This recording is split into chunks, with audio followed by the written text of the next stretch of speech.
जय श्री राम। आज मैं आप लोगों को शिवाजी महाराज के पराक्रम का एक किस्सा सुनाने जा रही हूँ।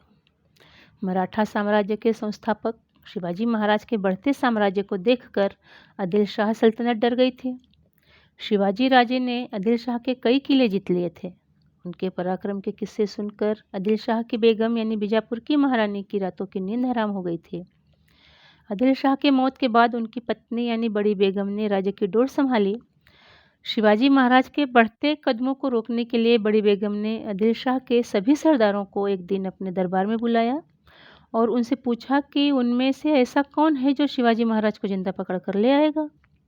सभी जानते थे कि शिवाजी महाराज का मुकाबला करना किसी के बस का नहीं है, लेकिन अफजल खान नाम के सरदार को शायद यह बात पता नहीं थी।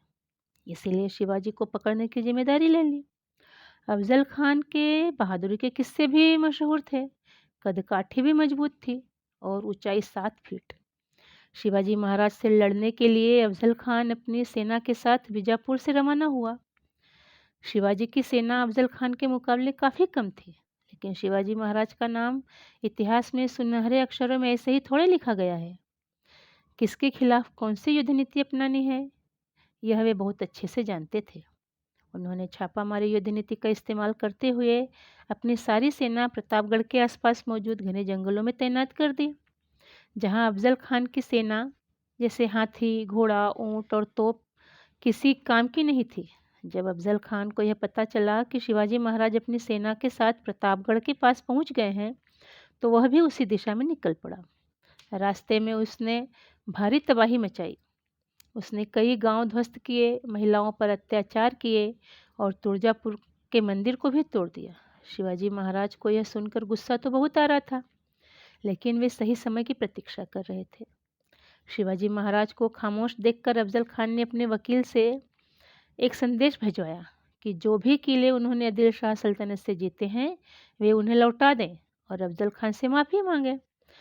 जवाब में शिवाजी महाराज ने भी अफजल खान को एक खत लिखा और खत में उन्होंने यह दर्शाया कि अफजल खान से वे डर गए हैं और उनसे काफ़ी गलतियां हुई हैं, जिनके लिए उन्हें बहुत अफसोस है। साथ में उन्होंने अफजल खान को यह भी कहा कि वे माफ़ी मांगने के लिए तैयार हैं, लेकिन उसके लिए उसे ही यानी अफजल खान को ही शिवाजी के पास आना होगा।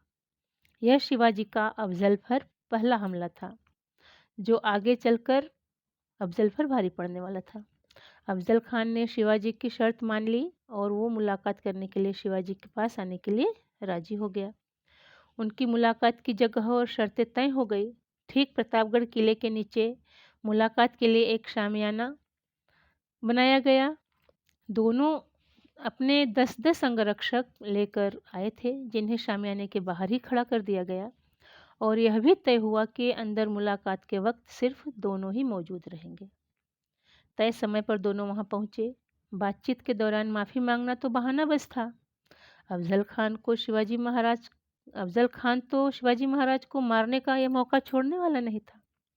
दूसरी तरफ शिवाजी महाराज भी अपने दुश्मन की सोच से एक कदम आगे थे। उन्होंने पहले से ही अपने बचाव के तौर पर कपड़ों के नीचे चिलखत पहन रखा था और अंगुलियों में वाघनख नाम का शस्त्र छुपा रखा था। वाघनख मतलब शेर के नाखून जैसा।